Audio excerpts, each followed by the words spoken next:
আসসালামু আলাইকুম বন্ধুরা, সবাই কেমন আছো? আশা করি সবাই ভালো আছো।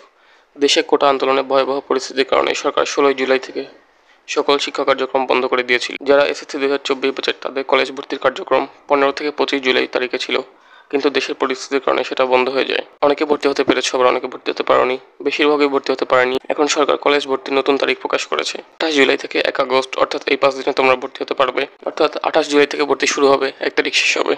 সবার কিন্তু 30 তারিখ থেকে কলেজ খোলার কথা ছিল, মানে কলেজের ক্লাস শুরু হওয়ার কথা ছিল, কিন্তু সেটাও এখন পিছিয়ে গেছে। 30 তারিখের পরিবর্তে এখন সেটা 6 আগস্ট থেকে শুরু হবে। তাহলে আজকে ভিডিওটা এ পর্যন্ত। এই ভিডিওটা ভালো লাগলে লাইক করে দিও। কলেজ সংক্রান্ত সকল আপডেট পেতে চ্যানেলটি সাবস্ক্রাইব করে রাখো।